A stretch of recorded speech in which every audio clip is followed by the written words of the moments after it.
La historia oficial de México arroja héroes inmaculados y villanos diabólicos.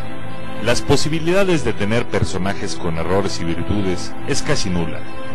Y tal vez sea Benito Juárez el mejor ejemplo de esto. Adorado por unos y odiado por otros, probablemente sea el momento de encontrarnos con un Juárez de carne y hueso. Lo primero que nos preguntamos es, ¿de dónde salió este indio zapoteca que llegó a ser presidente? ¿Es cierta la visión del pastorcito que nos vende la historia oficial?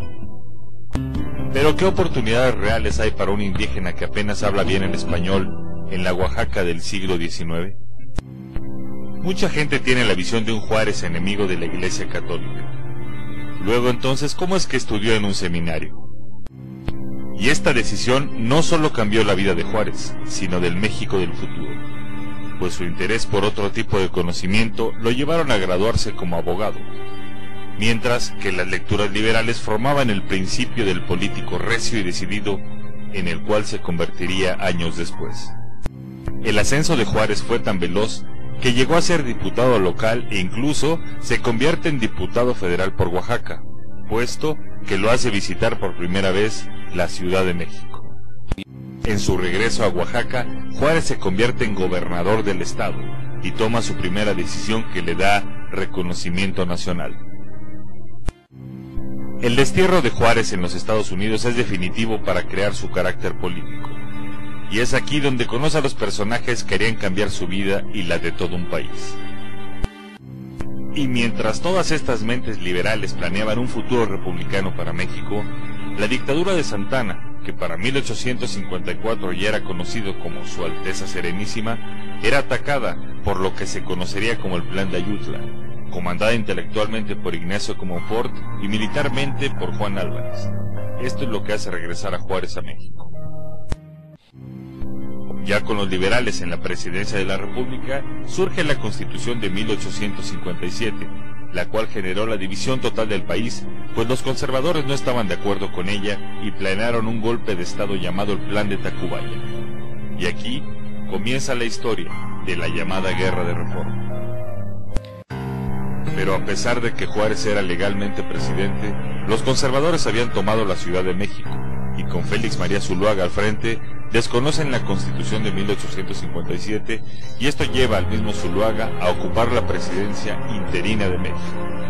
Entonces el país tenía dos presidentes, uno Zuluaga en la Ciudad de México y otro, uno itinerante, ya que Juárez lleva la presidencia a Guanajuato, Guadalajara, y después de un largo viaje que incluso lo hace abandonar el país hasta llegar a Veracruz, donde en 1959 salen a la luz las más importantes leyes de reforma.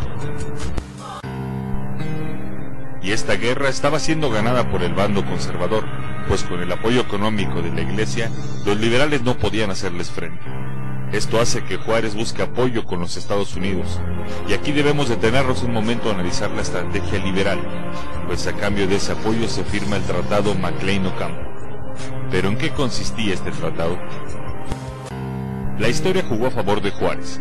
El comienzo de la Guerra Civil estadounidense hace que el Congreso norteamericano no ratifique el tratado, lo cual salva a Juárez de ser recordado como un vendepatrias. Sin embargo, los conservadores no pensaban tan diferente, pues al mismo tiempo que los liberales entregaban parte del país a los Estados Unidos, Juan Nepomuceno Almonte, hijo de Morelos, negociaba con Europa la llegada de un monarca extranjero a México. Con la intervención francesa y la llegada de Maximiliano, Juárez tiene que salir otra vez de la capital y es escoltado por Porfirio Díaz hacia el norte del país, desde donde comandará otra guerra ahora contra potencias extranjeras y el Segundo Imperio Mexicano, cosa que gracias a la pericia militar de generales como Mariano Escobedo y el mismo Porfirio Díaz, además de las diferentes guerras que ven en Europa, particularmente entre Francia y Prusia, lo logra en 1867 con la toma de Querétaro y el fusilamiento de Maximiliano de Habsburgo, hecho que muchos países condenaron. Una vez con la República restaurada, Juárez vuelve a la capital y se reelige como presidente, no una, sino en dos ocasiones, lo que hace que Porfirio Díaz se levante en armas contra su gobierno en 1971, en el llamado Plan de la Noria, el cual llevaba como lema la no reelección. Sin embargo, el 18 de julio de 1872, una noticia sorprende al país. Juárez ha muerto. Juárez y su generación dejan a México un proyecto de nación del cual el país carecía. Pero qué tan bien librado sale don Benito con la historia nacional.